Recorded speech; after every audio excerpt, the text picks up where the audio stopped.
جرأت کا نام ہے دیوبند والے، عالی مقام ہے دیوبند والے۔ اور افسوسناک بات تو یہ ہے کہ جو دینی عہدے ہیں، ملت آج ان دینی عہدوں میں بھی وہی غداروں کی سیاست، فاحشوں کی سیاست، زانیوں کی سیاست، قاتلوں کی سیاست، اس کو یہ لوگ جو ہے اپنائے ہوئے ہیں۔ مسجدوں پر قبضہ کس کا، مدرسوں پر قبضہ کس کا، انجمنوں پر قبضہ کس کا؟ وہاں بھی آپ دیکھ لیجئے، اچھے لوگ تو خال خال آپ کو ملیں گے، خال خال آپ کو ملیں گے۔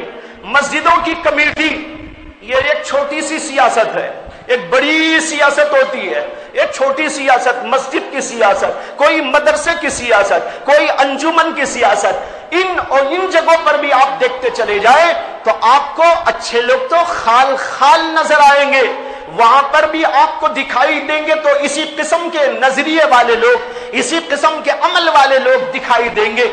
مسجدیں یہاں سے وہاں تک آپ کو دکھائی دیں گی، لیکن مسجدوں کی کمیٹیوں کے اندر آپ کو کیسے کیسے لوگ ملیں گے، کیسے کیسے مائی کے لال ملیں گے، کیسے کیسے عجیب و غریب نظریے کے لوگ ملیں گے، کیسے کیسے اعمال کے لوگ ملیں گے۔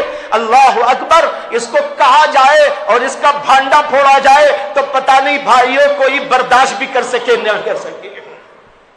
یہ صورتحال ہے، یعنی ہر جگہ پر اچھوں کو ہٹانے کی سیاست چلی تھی اوپر سے، اور چلتے چلتے مسجدوں میں وہی سیاست، دینی اداروں میں وہی سیاست، اچھے اچھے اداروں میں وہی سیاست، تعلیمی اداروں میں وہی سیاست، مذہبی اداروں میں وہی سیاست، ہر جگہ پر اسی سیاست کے اوپر چلا جا رہا ہے۔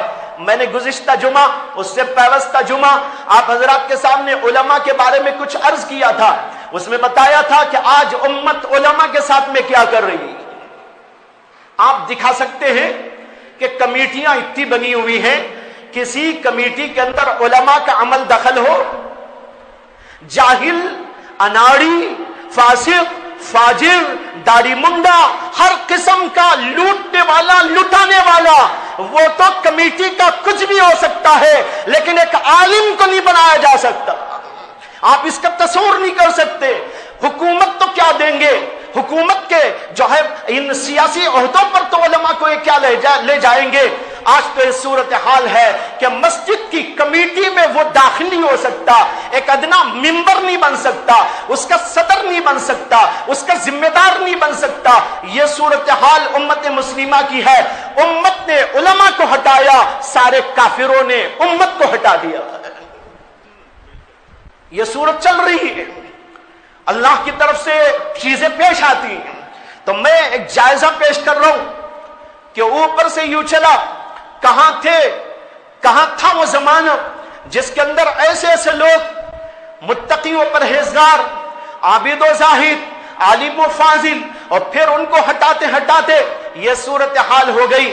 آج جو جتنا بڑا فاسق اور فاجر ہوگا، جو جتنا بڑا دین سے بیزار ہوگا، جو جس قدر اللہ کے نبی کا باغی ہوگا، جو جس قدر اللہ کے نبی کی شریعت سے بغاوت کرنے کے لیے تلا ہوا ہوگا، وہ عہدوں پر فائز ہوتا نظر آئے گا۔ اور جو نمازی ہوگا، جو پرہیزگار ہوگا، جو عالم و فاضل ہوگا، جو آخرت کو یاد رکھنے والا ہوگا، جو اللہ کے قانون پر چلنے و چلانے والا ہوگا، وہ تو کسی مسجد کے کونے میں ہوگا۔ معلوم نہیں کہ ایسا زمانہ بھی کہیں نہ آ جائے کہ ان کو مسجد کے کونوں میں بھی جگہ نہ مل سکے۔ یہ صورتحال بھائیوں بزرگوں، اس صورتحال کا جائزہ تو آپ کے سامنے ہے۔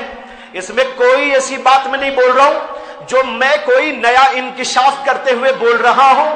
یہ ساری وہ چیزیں ہیں جو کھلی ہوئی ہیں، جو آشکارا ہیں، یہاں سے وہاں تک سب لوگ اس کو جانتے ہیں۔ کھلی آنکھوں روزانہ یہ تماشا دیکھا جا رہا ہے۔ اور افسوسناک بات تو یہ ہے کہ جو دینی عہدے ہیں، ملت آج ان دینی عہدوں میں بھی وہی غداروں کی سیاست، فاحشوں کی سیاست، زانیوں کی سیاست، قاتلوں کی سیاست، اس کو یہ لوگ جو ہے اپنائے ہوئے۔ مسجدوں پر قبضہ کس کا؟